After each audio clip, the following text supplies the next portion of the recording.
اللهم صل على سيدنا محمد وعلى آل سيدنا محمد وبارك وسلم. اللهم صل على سيدنا محمد وعلى آل سيدنا محمد وبارك وسلم. انسان اس دنیا میں اللہ رب العزت کا نائب، اس کا خلیفہ اور اس کی صفات کا مظہر عتم ہے. اللہ رب العزت نے اسے اشرف المخلوقات بنایا. لقد خلقنا الانسان فی احسن تقویم، بہترین صورت پہ پیدا کیا، بن مانگے نعمتیں عطا فرمائی. ارشاد فرمایا وَإِن تَعُدُّوا نِعْمَةَ اللَّهِ لَا تُحْصُوهَا، اگر تم اللہ تعالیٰ کی نعمتوں کو گننا چاہو تم گن بھی نہیں سکتے. تو ان گنت نعمتیں عطا فرمائی. یہ جو کچھ ہمارے پاس ہے یہ ہمارا اپنا نہیں، یہ ادھار کا مال ہے، اور جو ادھار کے مال پہ فریفتہ ہوا پھرے اسی کو بے وقوف کہا جاتا ہے. ہر انسان کو اللہ تعالیٰ نے ایک مدت دے دی ہے. اس لیے جب بچہ پیدا ہوتا ہے تو اس سے پہلے لکھ دیا جاتا ہے کہ اس نے دنیا میں کتنا وقت گزار رہا ہے. ہم ایک جچے تلے وقت کے لیے دنیا میں آئے ہیں، ایک محدود وقت کے لیے دنیا میں آئے ہیں. ہمارے سانس گنے ہوئے، جب سانس کا سلسلہ ختم ہونے لگے گا تو گلے کا گھنگرو بجنا شروع ہو جائے گا. جیسے الارم بجتا ہے نا، یہ گلے کا سانس تیز ہو جاتا ہے. مرتے آدمی کو کبھی دیکھا کریں تو گلے کا سانس جو تیز ہوتا ہے یہ اس کا گھنگرو بجتا ہے، الارم آ جاتا ہے. اذا جاء اجلهم فلا يستأخرون ساعة ولا يستقدمون. جب وہ وقت آ جاتا ہے نہ ایک لمحہ آگے نہ ایک لمحہ پیچھے، سب ٹھاٹھ پڑا رہ جاوے گا جب لاد چلے گا بنجارا. فلا يستطيعون توصية ولا إلى أهلهم يرجعون. اتنی فرصت بھی نہ ملے گی کہ اپنے پیارے اہل خانہ کو وصیت کر سکے، کھڑے پیر جانا پڑے گا. اب اس ادھار کے مال کو ہم اگر اللہ تعالیٰ کی مرضی کے مطابق استعمال کریں گے تو اللہ تعالیٰ ان نعمتوں کو بڑھا کر دے دیں گے. اس کی مثال یوں سمجھ لیجئے کہ ایک آدمی بہت امیر ہو، کھربوں پتی ہو، اور وہ اپنے بیٹے سے کہے کہ بیٹا میں تمہیں 2-4 کروڑ روپے کا کام کر کے دیتا ہوں، تم بزنس چلا کے دکھاؤ. اگر تم نے بزنس اچھا چلا لیا تو میرے پاس جو کچھ ہے اس سب کے وارث تم ہی ہو، اور اگر تم 2-4 کروڑ کا بزنس بھی نہ سنبھال سکے تو میں اپنا سب کچھ تمہارے کیوں حوالے کروں. بالکل یہی مثال ہے کہ اللہ رب العزت نے اپنی کچھ امانتیں دے کر ہمیں دنیا میں بھیجا. میرے بندو، میں ادھار کا مال تمہیں دے رہا ہوں اور دیکھوں گا یہ کہ اب ان امانتوں کو میری مرضی کے مطابق استعمال کرتے ہو یا نہیں. اگر کرو گے تو میں یہ امانتیں بہت بہتر انداز سے تمہیں واپس لوٹاؤں گا. اور اگر امانت میں خیانت کے مرتکب ہوئے تو تم اس قابل ہی نہیں کہ یہ تو امانتیں تمہیں دی جائیں، میں تم سے سب واپس لوں گا. چنانچہ بچہ جب دنیا میں آتا ہے اس کا اپنا کچھ نہیں ہوتا، نہ لباس اپنا، نہ مکان اپنا، نہ منہ میں دانت ہیں، نہ طاقت اتنی کہ اٹھ کے کھڑا ہو سکے، کچھ کھا نہیں سکتا، ہضم نہیں کر سکتا. مگر اللہ تعالی ماں باپ کے ذریعے سے اس کو یہ سب نعمتیں دے دیتے ہیں. ماں باپ کے دل میں ایسی محبت ڈال دیتے ہیں، ذرا بچہ روتا ہے ماں باپ اس کی ہر ضرورت پوری کر دیتے ہیں. اب یہ بچہ پھر جب بڑا ہوتا ہے، جوان ہوتا ہے، منہ میں دانت بھی 32 ہو گئے، جسم کے اندر طاقت بھی آ گئی، آئی سائٹ بھی 6/6 ہے، کانوں کی سنوائی بھی ٹھیک. اللہ تعالیٰ نے اس کو اپنی نعمتیں کامل طریقے سے عطا فرما دی، حتیٰ کہ بیوی بھی مل گئی، گھر بھی مل گیا، اولاد بھی مل گئی، اپنا کاروبار بھی مل گیا. یہ سب اللہ تعالیٰ دے رہے ہیں. تو انسان پھر اپنی زندگی گزارتا ہے.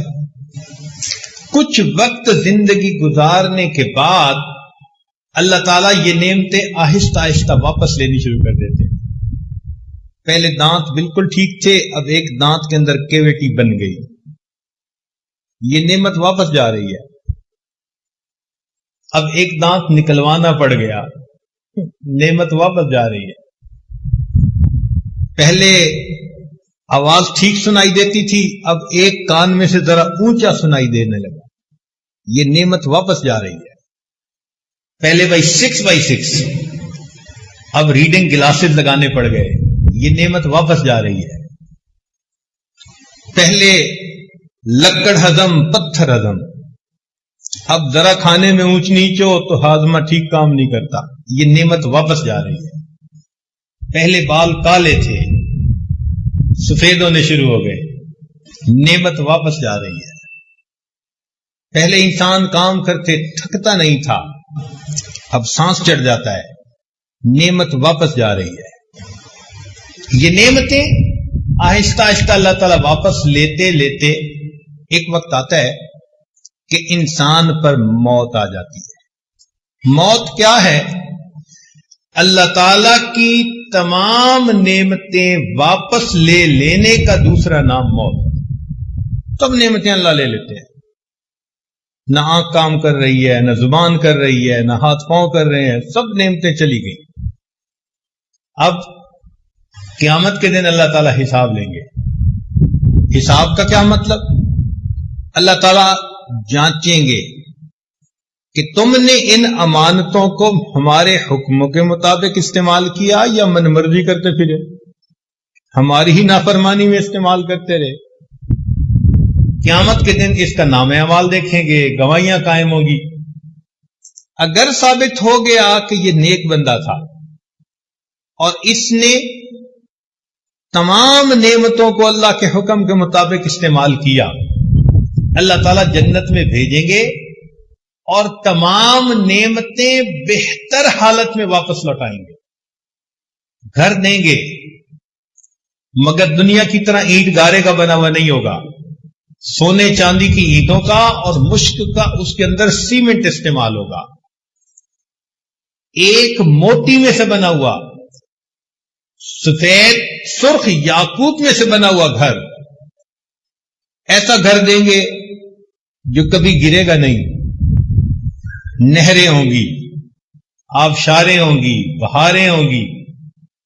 اللہ تعالیٰ خادم ایسے دیں گے جو دنیا کی ماسیوں کی طرح چوتھے دن چھوڑ کے نہیں بھاگیں گے، ہمیشہ کام کریں گے. پھر اللہ رب العزت ہمیشہ کے لیے جنت دیں گے، کبھی جنت میں سے باہر نہیں نکالیں گے. آنکھ ایسی واپس لوٹائیں گے کہ جو اللہ رب العزت کا دیدار کرنے کی اہلیت رکھتی ہوگی. اللہ اکبر.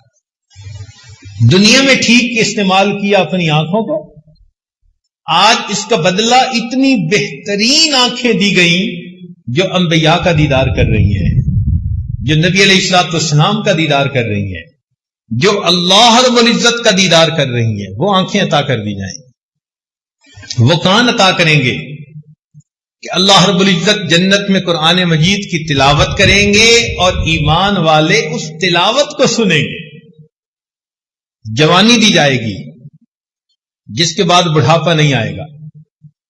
چنانچہ مومن کی عمر جنت میں ہمیشہ 32 سال رہے گی.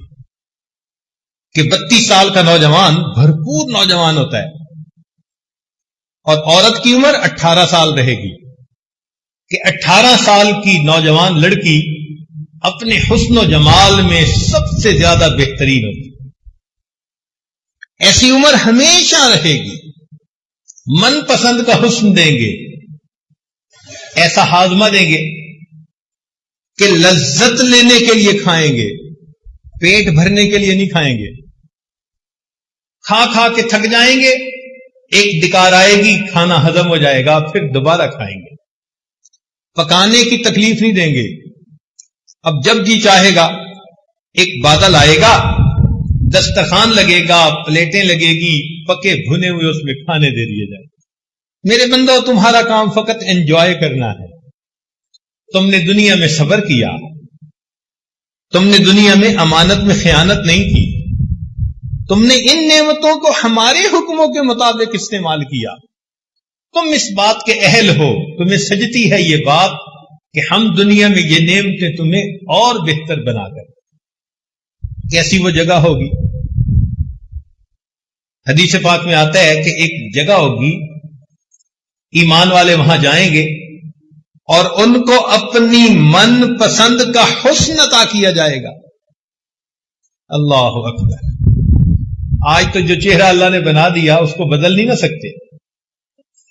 آنکھیں گول ہیں، بادامی نہیں بن سکتی، بادامی ہیں، گول نہیں بن سکتی۔ چہرے کا جو کمپلیکشن ہے وہ بدل نہیں سکتا۔ عورتیں زیادہ سے زیادہ اوپر کچھ لیپ چڑھا دیتی ہیں، مگر اس سے شکل تو نہیں نہ بدل جاتی، نقش نین تو وہی رہتے ہیں۔ ناک جیسے اللہ نے بنائی، اب اس کے اوپر موم کی ناک تو لگا نہیں سکتی، وہ تو ویسی کی ویسی۔ مگر جنت میں جیسا حسن چاہیں گی، امیجنری بیوٹی، خیالی حسن اس کو عطا کر دیا جائے گا۔ میرا چہرہ ایسا، میری رنگت ایسی، میرے دانت ایسے، میری آنکھیں، پلکیں، اللہ اکبر! جو سوچتے جائیں گے اللہ عطا کرتے چلے جائیں گے۔ فرمائیں گے وَلَكُمْ فِيهَا مَا تَشْتَهِي أَنفُسُكُمْ وَلَكُمْ فِيهَا مَا تَدَّعُونَ۔ جو تمہارا جی چاہے گا آج ہر نعمت ہم تمہیں عطا فرمائیں۔ اللہ اکبر کبیرہ! وہ کیسی جگہ ہو؟ دنیا کے کپڑے آج بناؤ تو چند دنوں مہینوں کے اندر بوسیدہ ہو جاتے ہیں، پھر جتنا بھی امیر آدمی ہو کپڑے دھو کے پہنتا ہے۔ جنت میں دھونے کا مسئلہ ہی کوئی نہیں۔ حدیث پاک کا مفہوم کہ جنتی کے گھر میں انار کا درخت لگا ہوگا، جب کپڑے بدلنا چاہے گا اس انار کو کھولے گا اور اس میں سے ایک خوبصورت لباس فیکٹری کا پیک شدہ اس کو مل جائے گا، ہر مرتبہ نیا لباس پہنے گا، دھونے کا مسئلہ ہی نہیں۔ واہ میرے مولا! یہ اللہ تعالیٰ کا بوتیک ہے، ہر گھر میں ہر عورت کو دے دیا جائے گا۔ دنیا میں تمہیں بازاروں کے اندر جوتیاں چٹکانی پڑتی تھی، میچنگ کرنی پڑتی تھی، لو دیکھو ہم تمہیں کیسے کپڑے عطا کرتے ہیں۔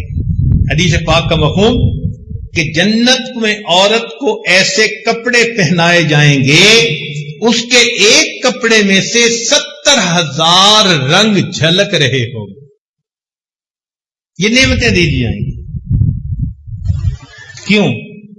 دنیا میں ان کو ٹھیک استعمال کیا، اب یہ اس بات کا حقدار ہے کہ اس کو یہ نعمتیں اور زیادہ عطا فرما دے۔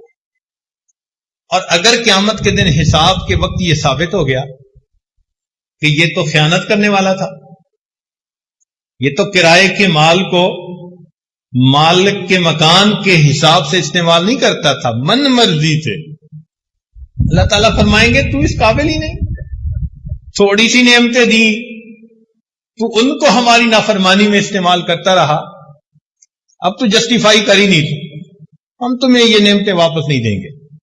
اللہ تعالیٰ یہ سب نعمتیں واپس لے لیں گے۔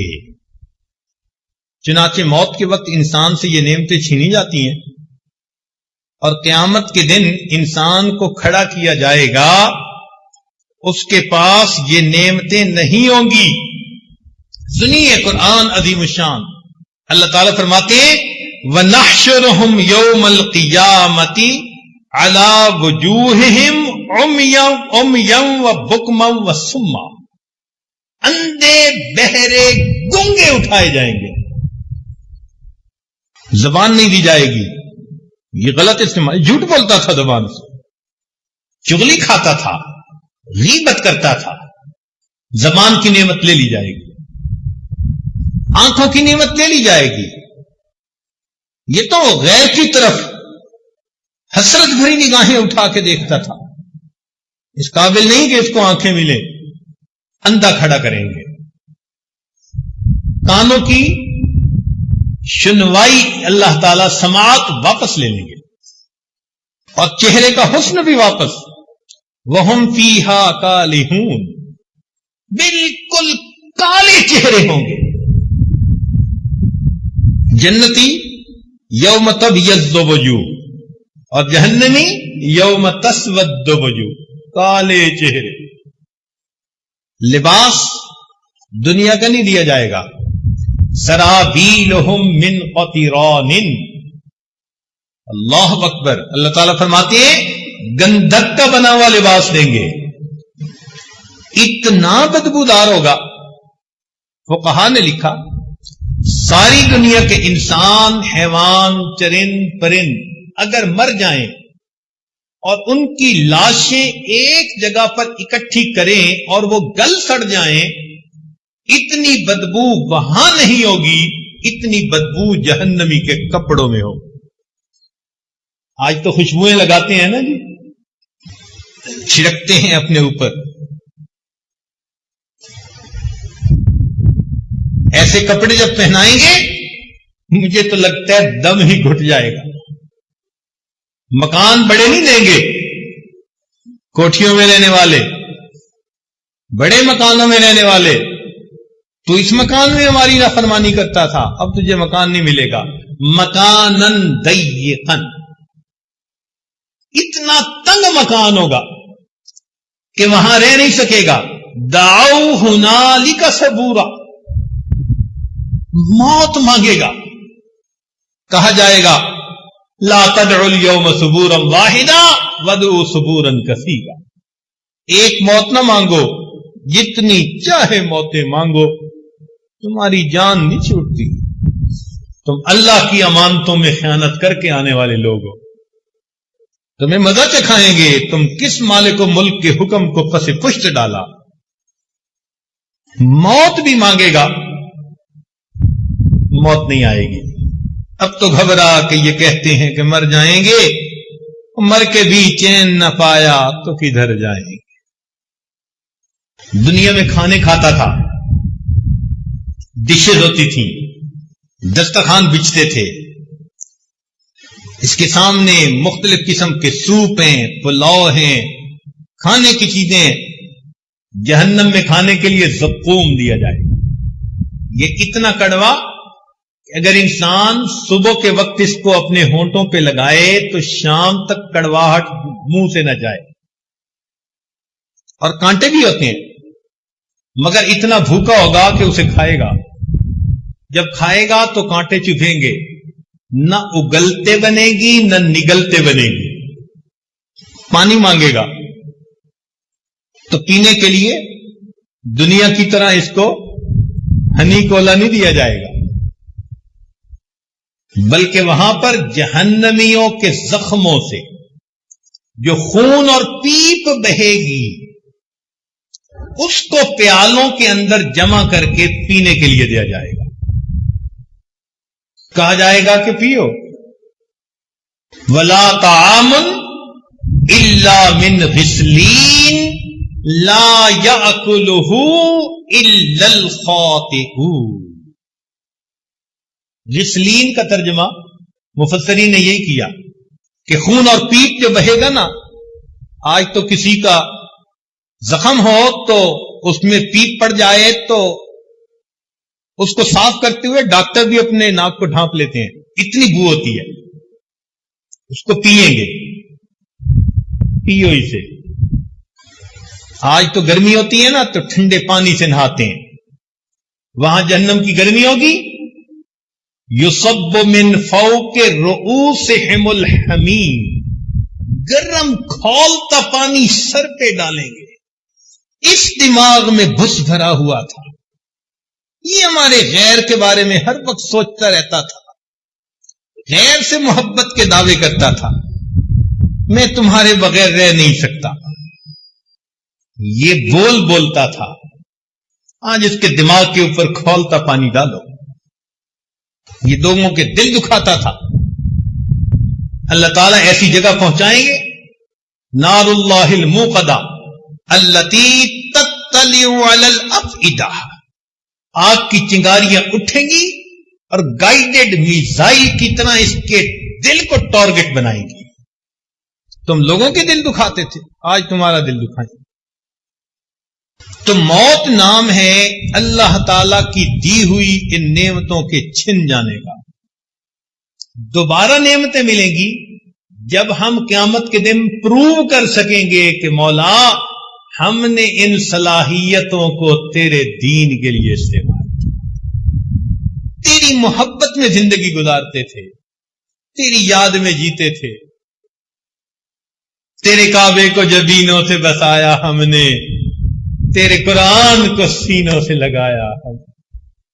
یہ لوگ ہوں گے جو قیامت کے دن کامیابی پانے والے ہوں، اور جو دنیا میں مستیاں اڑانے والے، نمازوں کی پرواہ نہیں، حلال حرام کی تمیز نہیں، اولئک ما یأکلون فی بطونہم الا النار۔ اب سوچنے کی بات یہ ہے کہ ہمیں اللہ تعالی کی ان نعمتوں کو آئندہ اللہ تعالی کے حکموں کے مطابق استعمال کریں۔ اگر غلط استعمال کریں گے تو ہم ڈسکوالیفائی ہو جائیں گے، خود ہی ڈسکوالیفائی ہو جائیں گے، ہم ان نعمتوں کے قابل ہی نہیں ہیں۔ کوالیفائی کرنے کے لیے ان نعمتوں کو اللہ کے حکموں کے مطابق استعمال کیجیے۔ آپ ذرا غور کریں، اگر یہ نعمتیں اللہ رب العزت ہمیں نہ دیتے تو ہم کیسے زندگی گزار پاتے؟ ذرا اس آدمی سے پوچھئے جس کو اللہ رب العزت نے آنکھیں نہیں دی۔ ایک مرتبہ ایک نابینا لڑکا تھا، نوجوان تھا، آیا مجھے کہنے لگا جی میرے لیے حضرت دعا کر دیں۔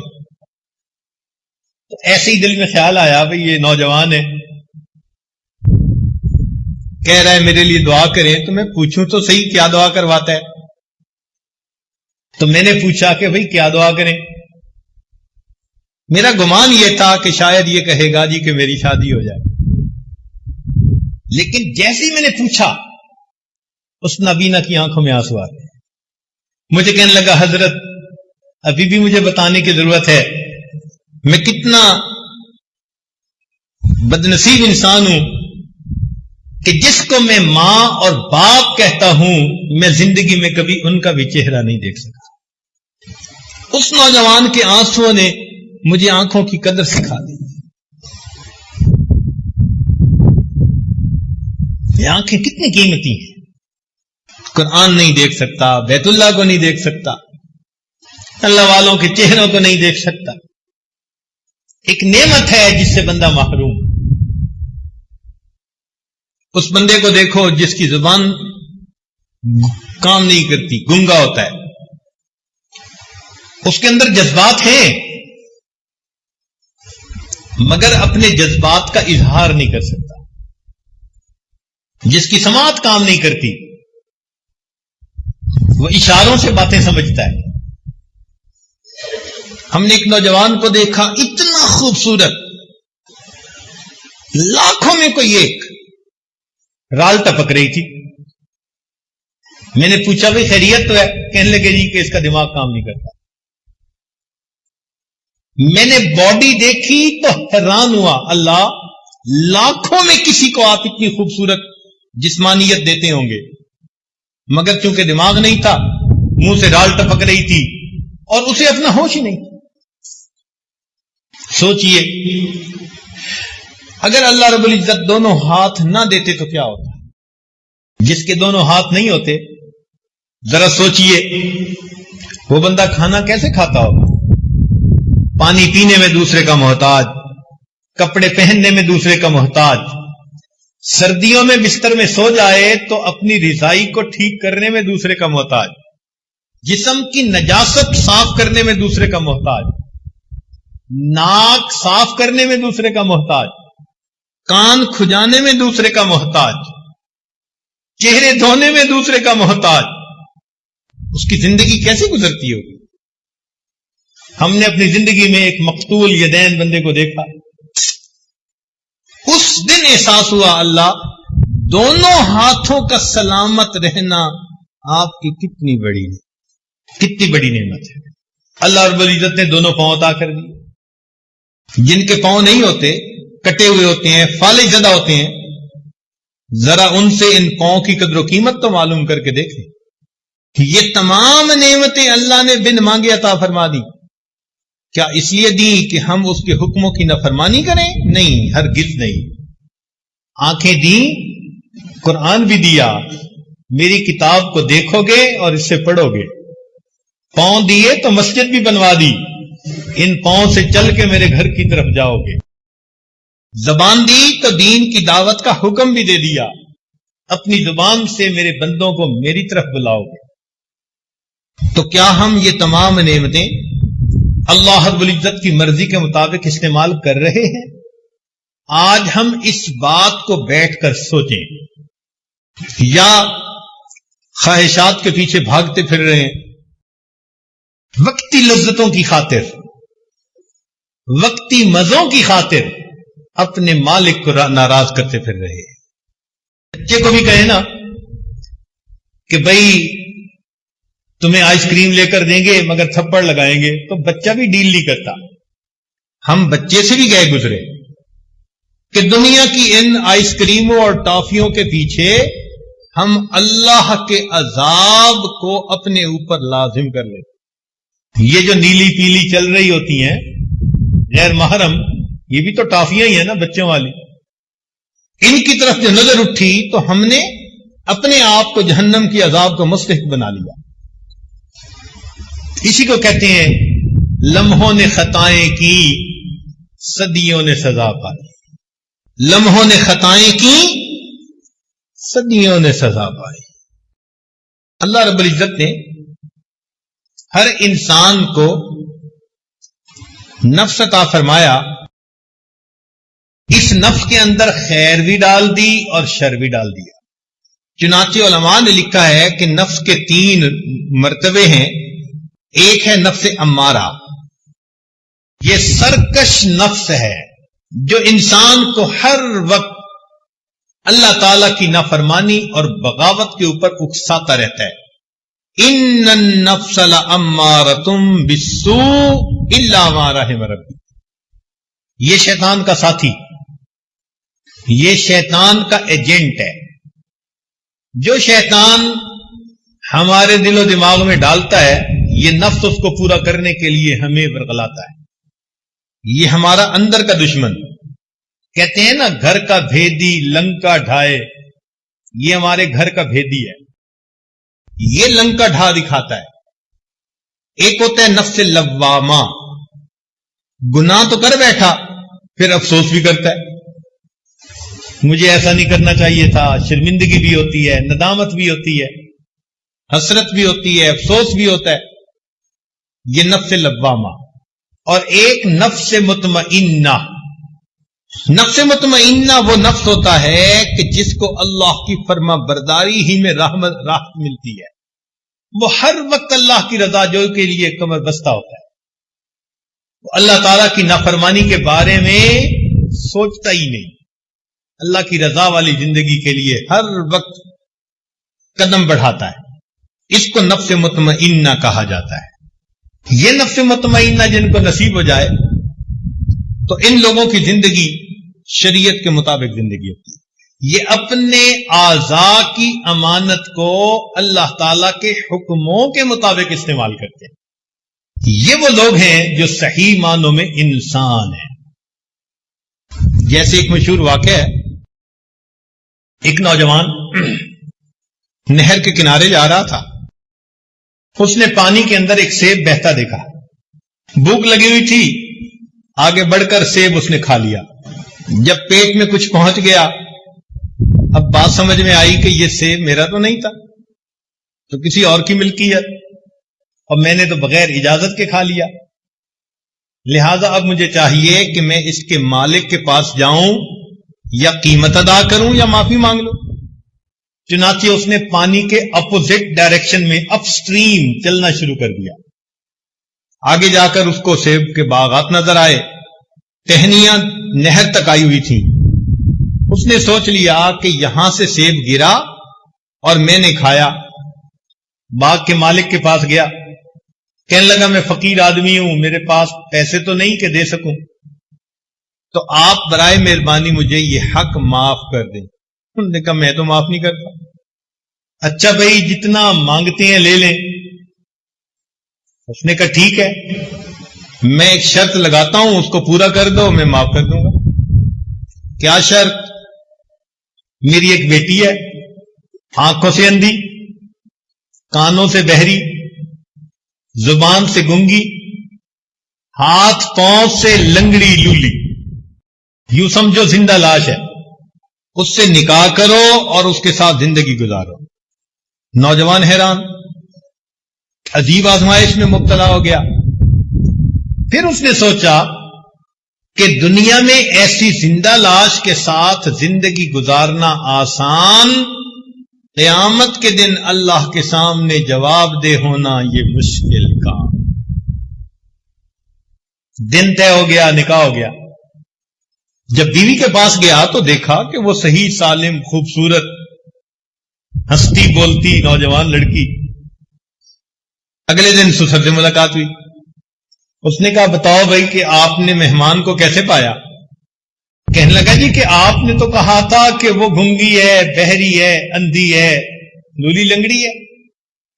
اس نے کہا سنو، میری ایک ہی بیٹی تھی، میں نے اس کو دین پڑھایا، قرآن کی حافظہ، حدیث کی عالمہ بنایا. اب میں چاہتا تھا کہ اس کا میں نکاح ایسے بندے سے کروں کہ جس کے دل میں اللہ کا خوف ہو، تقویٰ ہو جس میں. جب تم ایک سیب کی خاطر مجھ سے معافی مانگنے آئے تو میں نے ڈیسیژن لیا کہ اس نوجوان کے دل میں اللہ کا بڑا خوف ہے، اور جس کے دل میں اللہ کا خوف ہو وہی بیویوں کے حقوق ادا کر سکتا. اس لیے میں نے کہا. اس نے کہا مگر آپ نے جو بیٹی کے بارے میں بتایا وہ چیزیں تو ٹھیک نہیں تھی. اس نے کہا دیکھو، میں نے کہا تھا کہ یہ بکماء اللسان ہے، اس لیے کہ اس نے کبھی غیر محرم سے کوئی بات ہی نہیں کی. یہ امیاء العینین ہے، اس لیے کہ غیر محرم کی طرف اس نے کبھی آنکھ اٹھا کے نہیں دیکھی. میں نے کہا یہ سماء الاذنین ہے، اس نے کبھی غیر محرم کی شر والی باتیں ہی نہیں سنی. میں نے کہا یہ کسیحۃ القدمین ہے، اس کے دونوں پاؤں فالج زدہ، اس لیے کہ میری اجازت کے بغیر گھر سے کبھی نکلی ہی نہیں. ایسے بھی تو لوگ زندگی گزار گئے. یہ ہیں صحیح معنوں میں انسان کہ جن کے جسم کا ایک ایک عضو اللہ رب العزت کی رضا کے مطابق استعمال ہوتا ہے. عبداللہ بن مبارک رحمۃ اللہ کو ایک عورت ملی جو ہر بات کے جواب میں اللہ کے قرآن کی آیت پڑھتی تھی. امام ربانی مجدد ثانی رحمۃ اللہ علیہ فرماتے ہیں اس امت میں ایسے بھی لوگ گزرے ہیں کہ ان کے گناہ لکھنے والے فرشتے کو 20 سال تک کوئی گناہ لکھنے کا موقع ہی نہیں ملا. یہ صحیح معنوں میں انسان ہے جن کا ہر عمل اللہ تعالی کی مرضی کے مطابق، ان کے ہر عمل پر ان کے سینے میں نور بھر دیا جاتا ہے. یہ ایمان کا نور، اعمال کا نور، یہ قیامت کے دن ان کے کام آئے گا. اس نور کے ساتھ پھر یہ لوگ زندگی گزارتے ہیں. افمن کان میتن فاحییناہ وجعلنا لہ نور یمشی بہ فی الناس. اللہ تعالیٰ ان پہ ایک نور عطا فرما دیتے ہیں. اس نور کے ساتھ وہ اللہ کے بندوں میں دین کا کام کر رہے ہوتے. ایک جگہ فرمایا افمن شرح اللہ صدرہ للاسلام فہو علی نور من ربی. دیکھا آخر وہ جس کے سینے کو ہم نے اسلام کے لیے کھول دیا وہ اللہ کی طرف سے ایک نور پر ہوتا ہے. یہد اللہ لنورہ من یشاء. اللہ جس کو چاہتا ہے اپنی نور کی طرف رہنمائی عطا فرمائے. اللہ تعالیٰ فرماتے ہیں اپنے پیارے محبوب صلی اللہ علیہ وسلم کو ما کنت تدری مل کتاب ولا الایمان ولکن جعلناہ نور نہدی بہ من نشاء من عبادہ. اس نور سے کاش کہ ہمارا بھی سینہ بھر جاتا. یہ نور قیامت کے دن کام آئے گا. چنانچہ اللہ تعالیٰ فرماتے ہیں یوم لا یخزی اللہ النبی والذین آمنوا معہ یسعی نورہم بین ایدیہم وبایمانہم. قیامت کے دن ایمان والے جب کھڑے ہوں گے تو ہر طرف گھپ اندھیرا ہوگا. ہر بندے کے سر پہ اس کے ایمان کی اعمال کا نور ہوگا اور اس روشنی میں وہ اپنا راستہ دیکھتے. یہ ایمان کا نور ہوگا. پھر منافق مرد لوگ جو ہوں گے عورتیں ہوں گے وہ اس وقت ایمان والوں سے کہیں گے نقتبس من نورکم. اپنی اس روشنی سے ہمیں بھی ذرا راستہ دیکھنے دو. قیل ارجعوا وراءکم فالتمسوا نورا. انہیں کہا جائے گا کہ جاؤ واپس, یہ نور تو دنیا سے ملا کرتا. اس لیے ایمان والے کہتے ہیں ربنا اتمم لنا نورنا. اللہ ہمارے اس ایمان کے نور کو مکمل کر دی. آج ہم میں سے کتنے ہیں جو اس نور کی حفاظت کے لیے فکر مند ہیں؟ بعض اوقات واز سنتے ہیں, نصیحت سنتے ہیں, مراقبہ کرتے ہیں, دل میں نور آتا ہے مگر باہر نکل کر ایک آنکھ غلط اٹھائی سارے نور کی بتی کو گل کر بیٹھے. ہمیں احساس ہی نہیں ہوتا ہمارے اندر کا نور بجھا کہ نہیں. الا ماشاء اللہ.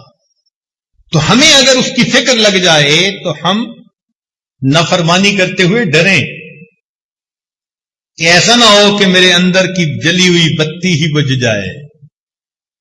اس لیے اللہ تعالیٰ قیامت کے دن انسان سے اس کے الگ الگ اعضاء کے بارے میں پوچھیں گے. فرمایا ان السمع والبصر والفؤاد کل اولئک کان عنہ مسئولا. سماعت, بصارت اور دل سب کے بارے میں پوچھا جائے گا. ہمارے اکابر دعائیں مانگتے تھے اللہ ہمیں ان لوگوں میں سے بنا دے الذین یستمعون القول فیتبعون احسنا, جو بات کو سنتے ہیں اور بہتر انداز سے اس پر عمل کرتے ہیں. بہتر انداز سے اس پر عمل کرتے ہیں. علماء نے لکھا ہے ایک ہے انسان کی ظاہری شکل, ایک ہے انسان کی اصلی شکل. وہ جو اصلی شکل ہے نا وہ اس کے اعمال کے حساب سے ہوگی. جیسا گناہ کرتا ہوگا اندر کی شکل ویسی ہوگی. جیسے فرمایا نا کہ اولئک کالانعام بل ہم اضل. یہ جانوروں سے بھی بدتر اولئک هم الغافلون. کیوں کہ جانور تین طرح کے ہوتے ہیں. ایک شیر ہے, چیتا ہے, اس کو جب بھوک لگتی ہے تو وہ دوسرے کو کاٹ کھاتا ہے. پیٹ بھرا ہوتا ہے پھر اس کے اوپر چوہا چڑھ کے ناچے اسے پرواہ نہیں ہوتی. دوسری طرح کے جانور گائے, بھینس, بکری, یہ خود تکلیف اٹھا لیتے ہیں مگر اپنی خاطر دوسرے کو تکلیف نہیں دیتے. مثال کے طور پر آپ گائے کو 2 دن بھوکا رکھیں تو یہ دوسری گائے کو ٹکرے نہیں مارنی شروع کر دے گی یا کسی دوسری گائے کو چبانا نہیں شروع کر دے گی. نہیں کھانا ملا برداشت کر لے گی، کھائے گی تو ہمیشہ سبزہ ہی کھائے گی، اپنی بھی ضرورت ہے پھر بھی دوسرے کو نقصان نہیں دے رہی۔ اور تیسرے جانور جیسے کہ سانپ اور بچھو، بچھو کے بارے میں مشہور ہے کہ یہ ہر چیز کو کاٹتا ہے۔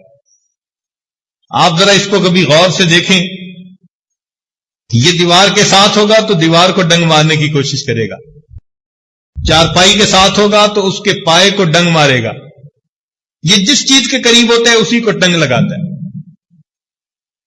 بندے کے قریب ہو تو بندے کو ڈنگ لگاتا ہے۔ ایسا منوس کہ اس نے نبی علیہ السلام کو بھی کاٹا، اور اللہ کے محبوب صلی اللہ علیہ وسلم نے فرمایا کہ یہ کتنا نامعقول ہے، نمازی اور غیر نمازی میں فرق ہی نہیں کرتا۔ اندھا جو ہے،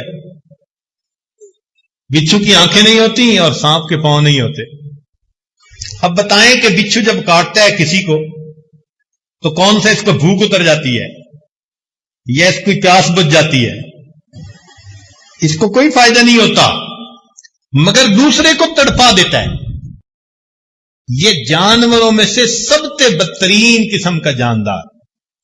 اللہ تعالیٰ فرماتے ہیں کہ یہ لوگ جانور ہیں، بل ہم عدل، جانوروں سے بھی بدتر ہیں، اولئک هم الغافلون، یہ غفلت میں زندگی گزارنے والے۔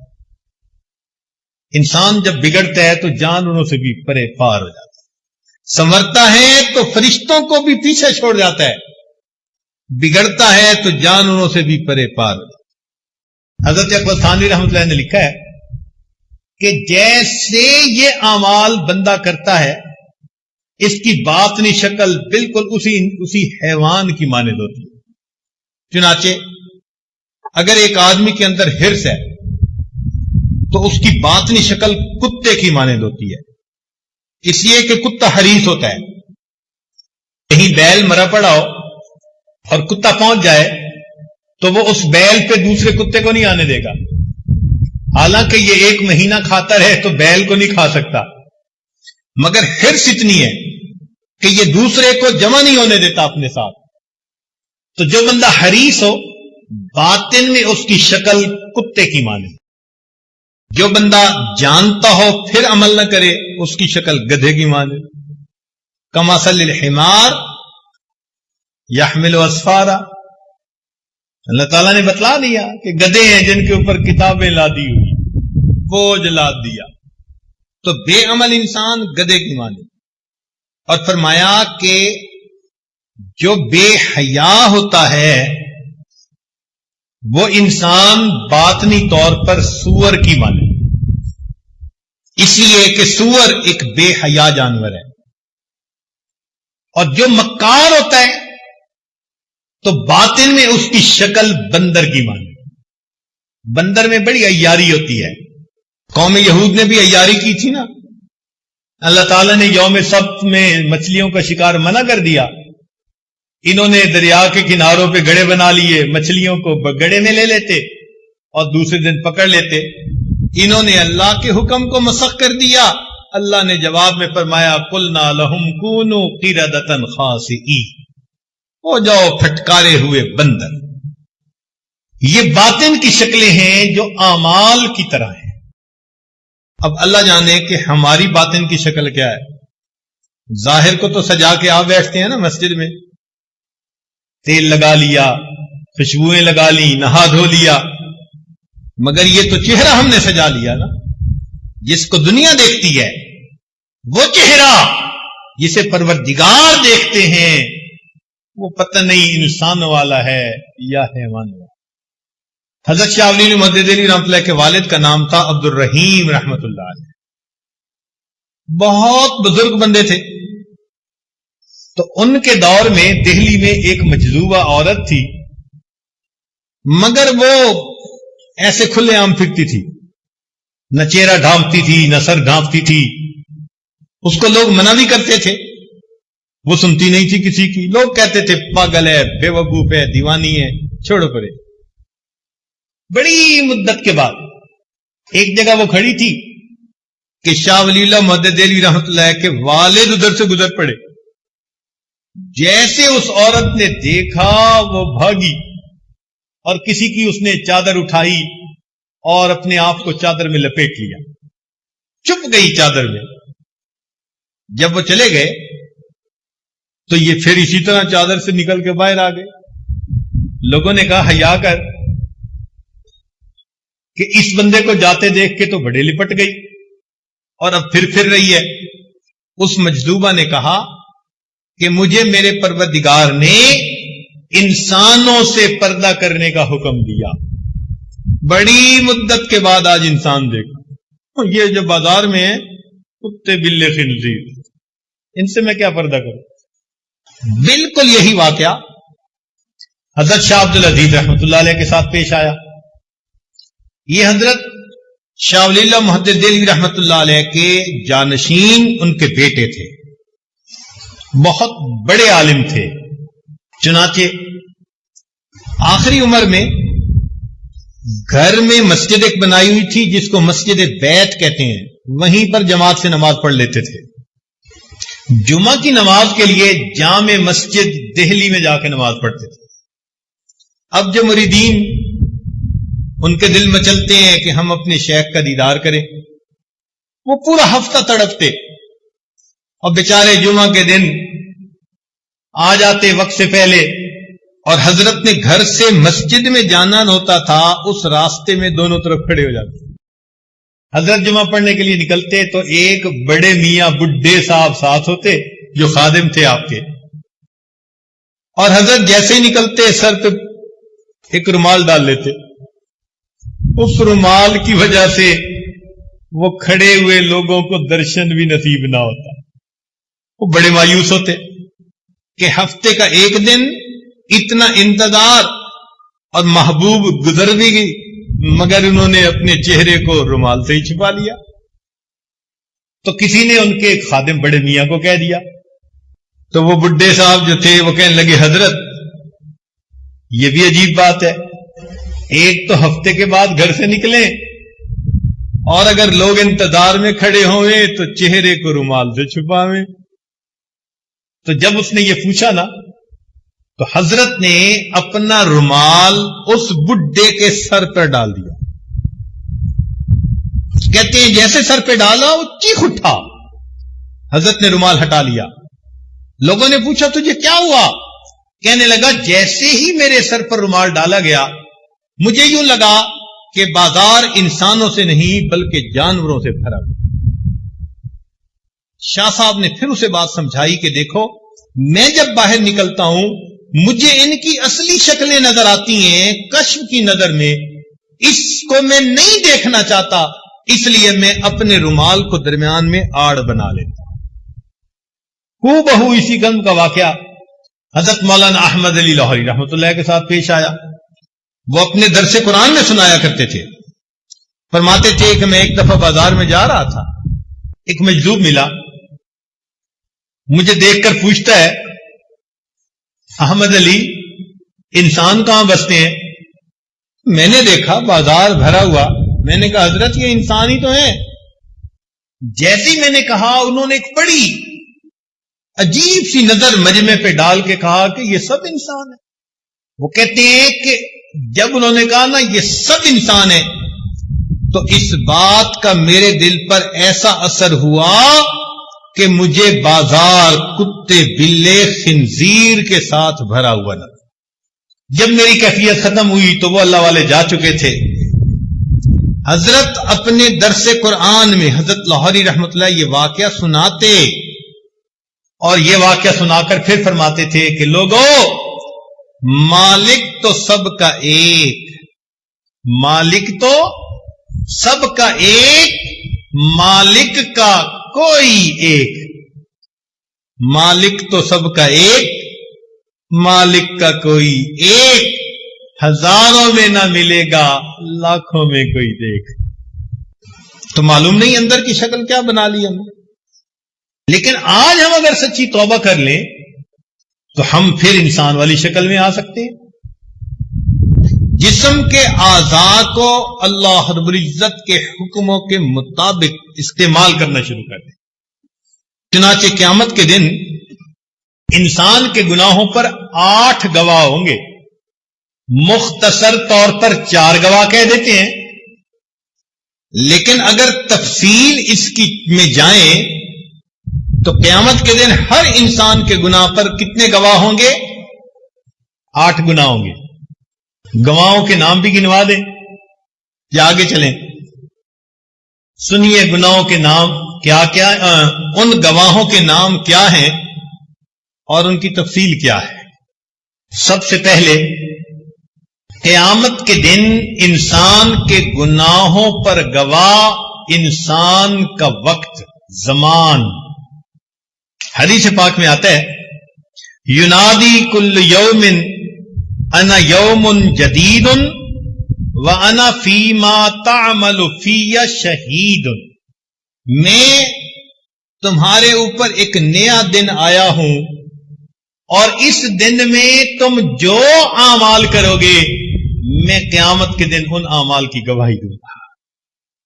اب یہ گواہی کیسے دے گا اللہ جانے، مگر سب سے پہلا گواہ زمان، دوسرا گواہ واللسان، انسان کی زبان۔ اللہ تعالیٰ فرماتے ہیں یوم تشہد علیہم السنتہم، قیامت کے دن ان کی زبانیں ان پر گواہی دیں گی۔ جھوٹ بولا، غیبت کی، چغلی کھائی، بہتان باندھے، دل دکھایا دوسروں کا، زبان گواہی دے گی۔ مجھے اس مقصد کے لیے استعمال کیا جاتا تھا، اور اللہ والے اسی زبان کو اللہ رب العزت کی دین کی دعوت کے لیے استعمال کرتے ہیں۔ اللہ اکبر کبیرہ۔ امام ابو داود رحمت اللہ علیہ حدیث پڑھاتے تھے، بہت بڑا مجمع ہوتا تھا۔ اس زمانے میں ایک بزرگ تھے سہل تستری رحمت اللہ علیہ، ان کو ملنے کے لیے آئے تو کہنے لگے کہ حضرت زبان تو دکھائیں۔ انہوں نے زبان دکھائی تو سہل تستری رحمت اللہ نے بوسہ لے لیا۔ کہنے لگے یہ کیا کیا؟ فرمانے لگے کہ جو زبان سارا دن میرے محبوب کا کلام پڑھ کر دنیا کو سناتی ہے، میں اس زبان کا بوسہ نہ لوں تو کیا کروں؟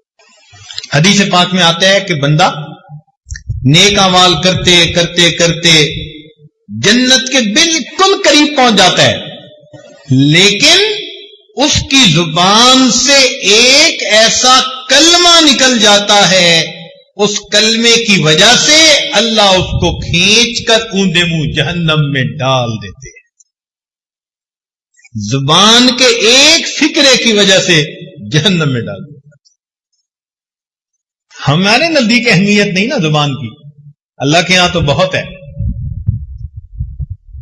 اتنی تو اہم ہے نا زبان کہ ایک غیر محرم لڑکی تھی، اس کو گواہوں کی موجودگی میں کہا قبل تو وہ محرمہ بن گئی، وہ زندگی کی ساتھی بن گئی۔ اور اگر بیٹوں کی ماں زندگی کی ساتھی اتنی قریبی راز و نیاز والی اس کو طلق تو کہہ دیا تو وہ اب غیر محرمہ بن گئی۔ ہوا کیا؟ زبان کی اتنی سی حرکت ہی ہے نا۔ کیا ہم اس زبان کو اللہ رب العزت کے حکموں کے مطابق استعمال کرتے ہیں؟ تیسرا گواہ قیامت کے دن انسان کے گناہوں پر والارکان، الزمان واللسان والارکان، جسم کے باقی اعضاء۔ اللہ تعالیٰ فرماتے ہیں الیوم نختم علی افواہہم وتکلمنا ایدیہم وتشہد ارجلہم بما کانوا یکسبون، ہاتھ گواہی دیں گے، پاؤں گواہی دیں گے، جسم کے جلد گواہی دے گی۔ وقالوا لجلودہم لما شہدتم علینا، یہ اعضاء کو کہیں گے کہ تم نے کیوں ہمارے خلاف گواہی دی؟ قالوا انطقنا اللہ الذی انطق کل شیء۔ جن اعضاء سے ہم گناہ کرتے ہیں یہی تو اللہ تعالیٰ کی خفیہ پولیس ہے، یہی تو ہمیں پکڑوائیں گے قیامت کے دن۔ اللہ تعالیٰ فرماتے ہیں وما کنتم تستترون ان یشہد علیکم سمعکم وابصارکم وجلودکم، تم تو گناہ کرتے ہوئے نازا سے پردہ ہی نہیں کیا کرتے تھے. جن کی لذتوں کی خاطر ہم گناہ کرتے ہیں، کل قیامت کے دن انہی کی گواہی پر ہمیں جہنم میں ڈالا جائے. تو گواہ 8 ہوں گے: الزمان واللسان والارکان والمکان. مکان سے کیا مراد؟ جس جگہ پر گناہ کریں گے، زمین کا وہ ٹکڑا. یومئذ تحدث اخبارها بان ربک اوحی لها. اللہ تعالیٰ زمین کو حکم فرمائیں گے، زمین اپنی خبریں نشر کرے گی. اے اللہ، اس جگہ پر اس بندے نے نماز پڑھی تھی اور اس جگہ پر اس بندے نے فلاں گناہ کیا تھا. زمین کے ٹکڑے گواہی دیں گے. الزمان واللسان والارکان والمکان، اور اس کے بعد والدیوان، اور انسان کا نام اعمال. جب انسان اپنے نام اعمال کو دیکھے گا نا، کہے گا یا ویلتنا ما لہذا الکتاب، ہماری بدبختی، یہ کیسا نام کتاب ہے، لا یغادر صغیرۃ ولا کبیرۃ الا احصاها. کوئی چھوٹا بڑا عمل ایسا نہیں جو اس میں درد نہ کر دیا گیا ہو. ووجدوا ما عملوا حاضرا ولا یظلم ربک احد. تیرا رب تو کسی پہ ظلم نہیں کرے گا. اپنے ہاتھوں سے اپنے پاؤں پہ کلہاڑیاں ماری. یہ کھیتی بوئی ہوگی جو ان کو کاٹنی پڑے گی. اور اگلا گواہ والملکان، اور 2 فرشتے. ان علیکم لحافظین کراما کاتبین یعلمون ما تفعلون. چلیں یہاں تک تو گواہی جو تھی سو تھی. ایک گواہی اور بھی ہوگی، 7ویں گواہی، اور وہ کہتے ہوئے بھی دل ڈرتا ہے، دل کانپتا ہے. کیا؟ وہ گواہ ہوں گے نبی الانس والجان. نبی علیہ السلام بھی گواہی دیں. سنیے قرآن عظیم الشان، اللہ تعالیٰ فرماتے ہیں فَكَيْفَ إِذَا جِئْنَا مِن كُلِّ أُمَّةٍ بِشَهِيدٍ وَجِئْنَا بِكَ عَلَى هَؤُلَاءِ شَهِيدًا. ہمارے اعمال نبی علیہ السلام کو پیش کیے جاتے ہیں، اللہ کے نبی بھی گواہی دیں گے. جنہوں نے بخشش کروانی ہے، جنہوں نے شفاعت کرنی ہے، ہم ان کا بھی دل دکھاتے ہیں.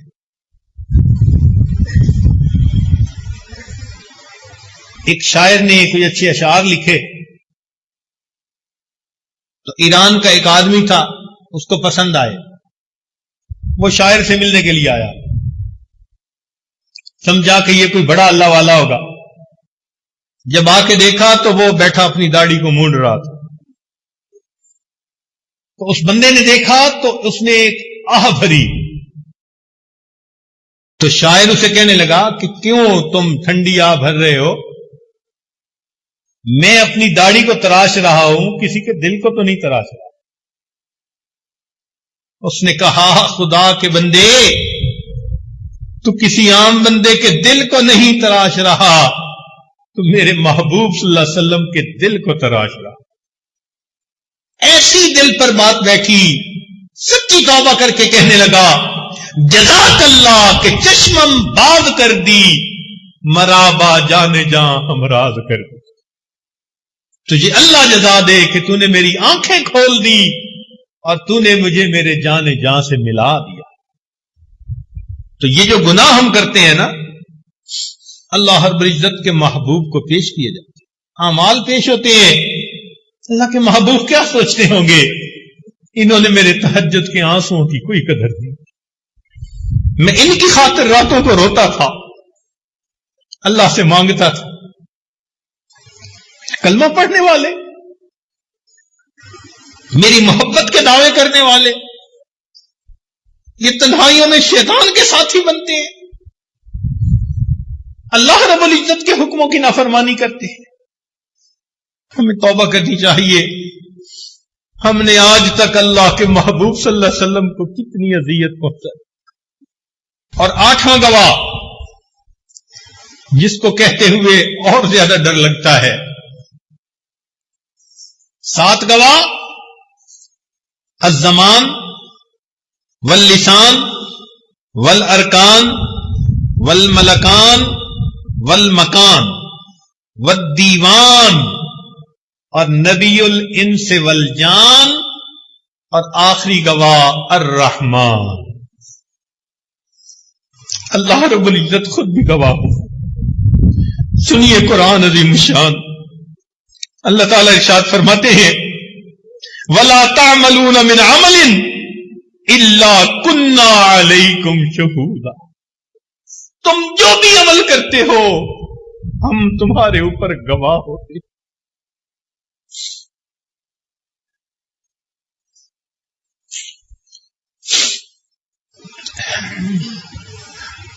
سوچئے یہ نافرمانی ہمیں کہاں لے ڈوبے گی؟ آج وقت ہے ہم اللہ رب العزت کے سامنے سچی توبہ کر لیں۔ میرے مولا، ہم آپ کے سامنے آپ کے حکموں کی نافرمانیاں کرتے رہے، آج احساس ہوا ہم سچی توبہ کرتے ہیں۔ میرے مولا، آپ سے معافیاں مانگتے ہیں، اے اللہ معاف کر دیجیے۔ آپ نے قرآن مجید میں فرمایا کہ اچھے بروں کے ساتھ اچھائی کا سلوک کریں۔ میرے مولا، ہم برے نکلے، ہم برائی کے مرتکب ہوتے رہے، مگر آپ تو اچھے ہیں۔ مولا، اچھے بروں کے ساتھ اچھائی کا معاملہ فرمائے، آپ اچھائی کا معاملہ فرما دیجئے، ہمارے ان گناہوں کو معاف کر دیجئے، ہماری ان خطاؤں کو بخش دیجئے۔ یہ آپ کی دی ہوئی نعمتیں ہیں۔ اگر اللہ رب العزت کوڈ فٹ کر دیتے کہ میرے دیے ہوئے جسم کے جس عضو سے نافرمانی کرو گے یہ عضو معطل ہو جائے گا، آج ہمارے جسم کے اعضاء کام بند کر چکے ہوتے، آنکھیں بند ہو چکی ہوتی، کان بہرے ہو چکے ہوتے، زبانیں گنگ ہو چکی ہوتی، ہاتھ پاؤں شل ہو چکے ہوتے۔ تو اللہ کی رحمت ہے، اس سب کچھ کے باوجود اپنی نعمتیں استعمال کے لیے عطا کیے جا رہے ہیں۔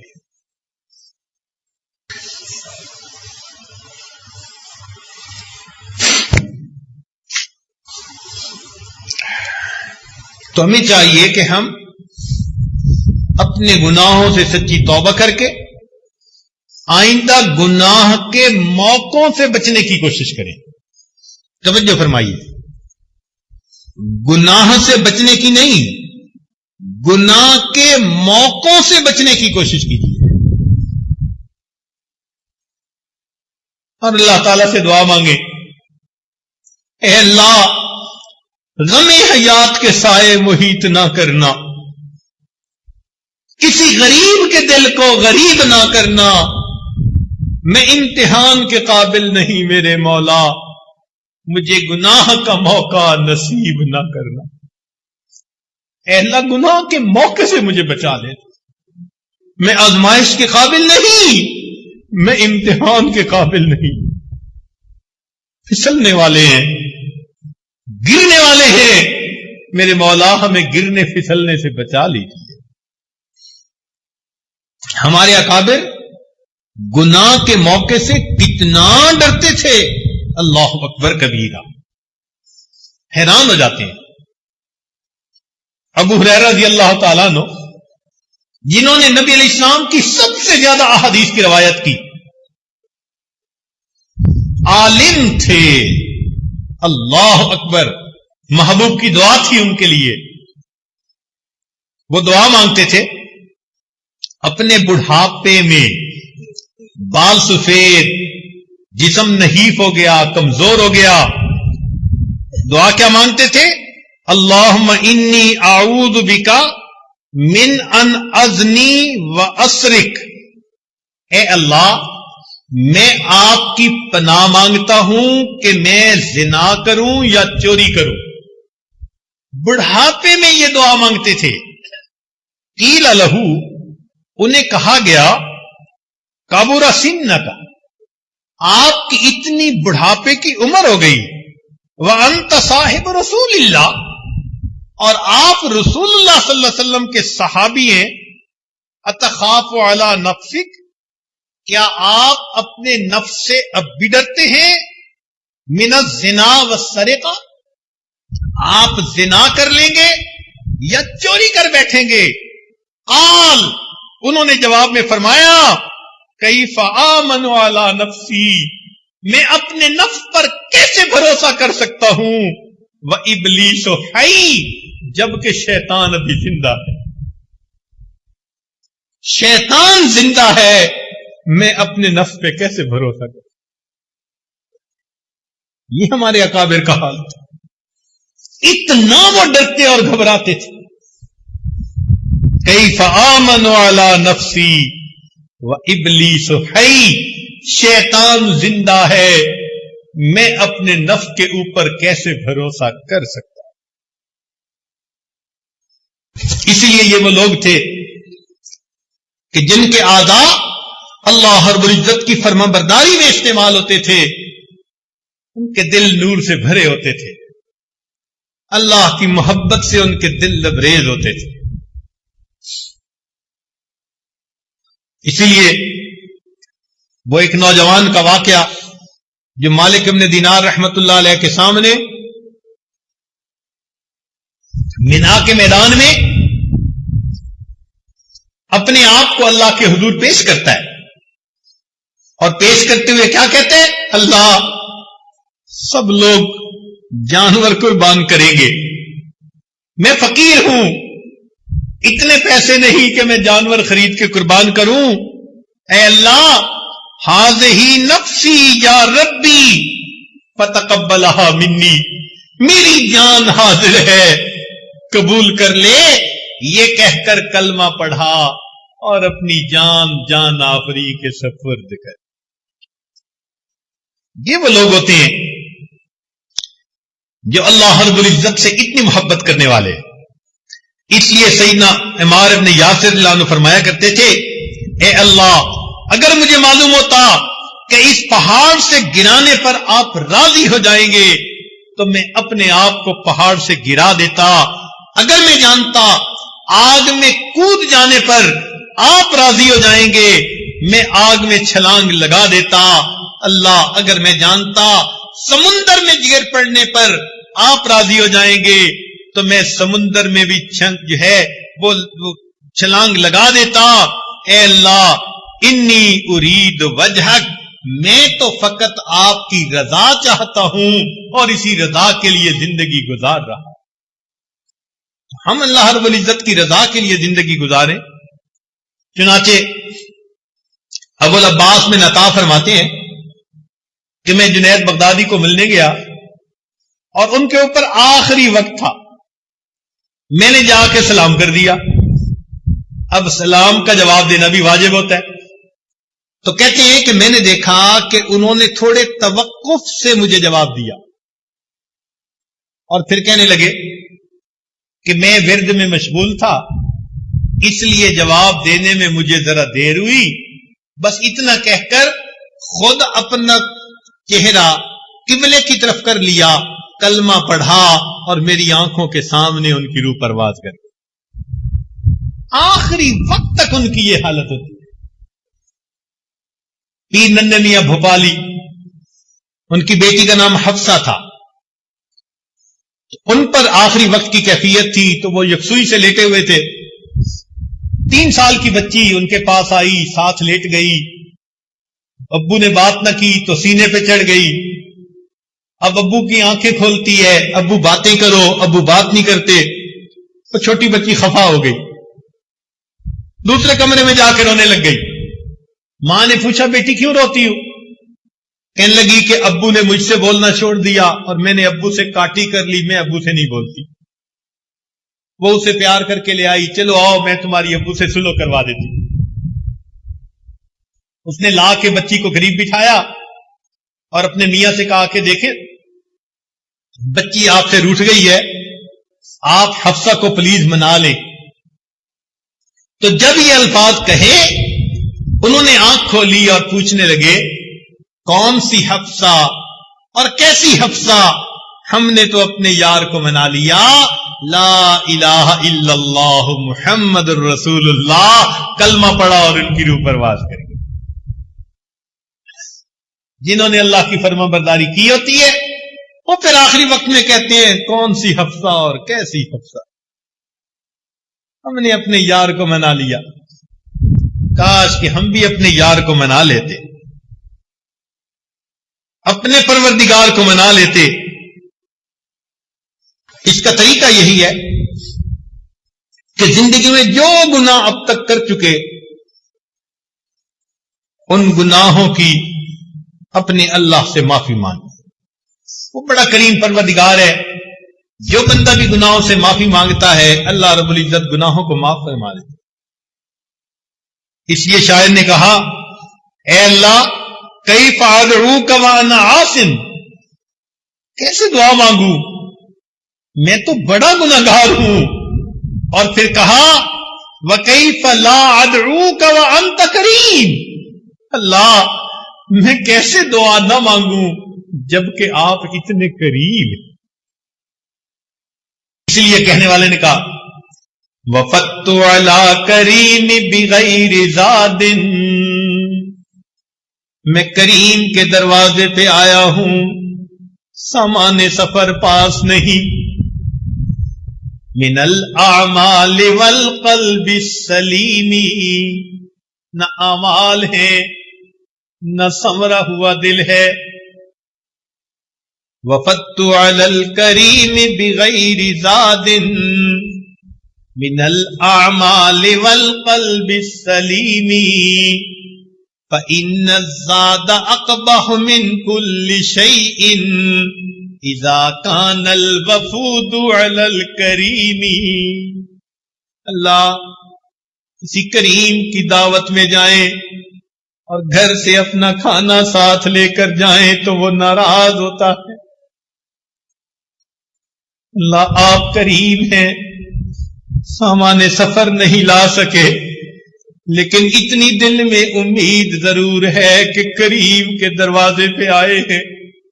میرے مولا ہم سے یہ نہ پوچھنا کہ میرے بندوں کیا لائے ہو، صرف اتنا پوچھ لینا میرے بندوں کیا لینے کے لیے آئے ہو۔ ہم آپ کے دروازے پہ حاضر ہیں میرے اللہ، ہم اس کا جواب نہیں دے سکیں گے۔ اگر آپ نے پوچھا کہ کیا لائے ہو، آپ کریم ہیں، اتنا پوچھ لینا میرے بندوں کیا لینے کے لیے آئے ہو۔ اللہ رب العزت ہمیں اپنی رضا والی زندگی گزارنے کی توفیق عطا فرمائے۔ اب آخری بات، اللہ تعالی کے ہاں ایک دستور ہے کہ بندہ جو بھی گناہ کرتا ہے تو سزا اسی عمل کی جنس سے دی جاتی ہے۔ جو بھی گناہ کرتا ہے تو بندے کو جو سزا ملتی ہے وہ اسی عمل کی جنس میں سے دی جاتی ہے۔ مثال کے طور پر جو بدنگاہی کا مرتکب ہوا، حدیث پاک میں آتا ہے کہ قیامت کے دن لوہے کی سلاخیں گرم کر کے ان کی آنکھوں میں سلائی پھیری جائے گی، جن سے عمل میں سے ان کو سزا دی گئی۔ اور اس کے اوپر آپ سوچتے چلے جائیے، یہاں بھی یہی کہ جو انسان اپنے اعضاء کو اللہ رب العزت کے حکموں کے خلاف استعمال کرے گا، اللہ تعالیٰ بھی سزا جن سے عمل میں سے دیں گے۔ کیا کہ قیامت کے دن کھڑا کریں گے، آنکھوں کی بینائی نہیں ہوگی، کانوں کی سنوائی نہیں ہوگی، اور پاؤں سے بندہ فالج زدہ ہوگا. کیا فرمایا؟ وَنَحْشُرُهُمْ يَوْمَ الْقِيَامَةِ عَلَى وُجُوهِهِمْ عُمْيًا وَبُكْمًا وَصُمًّا. اندھا ہوگا، بہرا ہوگا، گنگا ہوگا، مگر یہ بھی ساتھ کہہ دیا عَلَى وُجُوهِهِمْ. تو مفسرین نے لکھا اس کا ترجمہ یہ ہے یہ اللہ کے حکموں کو الٹ دیتا تھا، آج اللہ اس کو الٹ دیں گے. یہ بندہ سر زمین پر ہوگا، پاؤں اوپر ہوں گے، سر کے بل چلتا ہوا اللہ کے سامنے مجرم بنا کے پیش کیا جائے، الٹا پیش کیا جائے. تو میرے اعضاء کو حکموں کے خلاف استعمال کرتا تھا، ہم نے بھی تیرے جسم کے چلنے کی ترتیب بدل دی، سر کے بل چل کے آ. عَلَى وُجُوهِهِمْ، سر کے بل چل کے جائے گا. آج وقت ہے اللہ رب العزت کے سامنے اپنے گناہوں کی سچی معافی مانگ لیجئے. کتنی بڑی ذلت ہوگی. اللہ کے محبوب ہوں گے، انبیاء، صدیقین، صالحین، شہداء ہوں گے، اور اس مجمع میں اگر ہم سر کے بل الٹے چل رہے ہوں گے. یہ کون صاحب ہیں؟ یہ طالب علم صاحب ہے. یہ کون ہے؟ یہ صوفی صاحب ہے. الٹے چل کے آ رہے ہیں جی، اللہ کے حکموں کو الٹ دیا کرتے. آج ہم اللہ رب العزت کے حکموں کی عظمت کو سیکھ لیں. قیامت کے دن ہمیں ذلت سے اللہ تعالیٰ بچائے گے. فرمایا یوم لا یخزی اللہ النبی والذین آمنوا معہ. قیامت کے دن اللہ تعالیٰ اپنے نبی علیہ السلام کو اور جو ایمان والے ان کے ساتھ ہوں گے ان کے ساتھ نے ذلیل و رسوا نہیں. نبی علیہ السلام کے سامنے ہم کیسے حاضر ہوں گے؟ اسی کو شاعر نے یوں کہا، تو غنی از ہر دو عالم من فقیر. اے اللہ، آپ دو عالم سے غنی ہیں، میں فقیر ہوں. روز محشر عذر ہائے من پذیر. اللہ قیامت کے دن میرے عذروں کو قبول کر لینا. گر تمہیں دینی حسابم ناگزیر. اور اگر آپ فیصلہ کر لیں کہ میرا حساب ضرور لینا ہے، از نگاہ مصطفیٰ پنہا بگیر. اللہ، مصطفیٰ کریم کی نگاہوں سے میرا حساب اوجھل لینا، مجھے ان کے سامنے شرمندگی نہ اٹھانی پڑے. اسی لیے شیخ عبد القادر جیلانی رحمت اللہ علیہ ایک موقع پر رو رو کے دعا مانگ رہے تھے، اللہ قیامت کے دن معاف کر دینا، معاف کر دینا. آخر پر کہا، اے اللہ، اگر آپ کا فیصلہ ہے قیامت کے دن معاف نہیں کرنا تو پھر مجھے قیامت کے دن اندھا کھڑا کر. سننے والے نے کہا کہ حضرت کیا دعا مانگی؟ اندھا کھڑا کرنا. فرمایا ہاں، میں اپنے محبوب کے سامنے کیسے پیش ہو سکوں گا، اس سے تو اندھا ہو جانا بہتر. آج اللہ رب العزت ہمیں ان اعضاء کو شریعت و سنت کے مطابق استعمال کرنے کی توفیق عطا فرمائے. اس لیے کہنے والوں نے کہا کہ اعضاؤکم اعداؤکم، تمہارے اعضاء تمہارے اعداء ہوں گے، اور اگر نیکی پر زندگی گزارو گے اعضاؤکم اصدقاؤکم، یہ تمہاری گواہ بنیں گے، اور قیامت کے دن اللہ کے سامنے گواہی دیں گے. آنکھیں گواہی دیں گی، اللہ آپ کی محبت میں یہ بندہ روتا تھا. پیشانی گواہی دے گی، اللہ تہجد کی نماز میں لمبے سجدے کرتا تھا. قیامت کے دن یہ اعضاء گواہی دیں گے، انسان کی پلکیں گواہی دیں گی. قیامت کے دن انسان کے اعضاء اس کے گواہ بن جائیں گے. اللہ تعالی ہمارے ان اعضاء کو ہماری نیکیوں کے گواہ قیامت کے دن بنا کر ہم پر اپنی رحمت کی نظر فرمائے اور ہمیں جہنم سے بری فرما دے، جنت عطا فرمائے. اللہم انا نسألک الجنہ ونعوذ بک من النار. جو دن باقی رہ گئے ان میں آپ اللہ رب العزت سے یہ دعا کیجئے کہ رب کریم ہمیں آنے والے وقت میں نیکوکاری کی زندگی نصیب فرمائے اور گناہوں سے ہمیں محفوظ فرمائے. وآخر دعوانا ان الحمد للہ رب العالمین.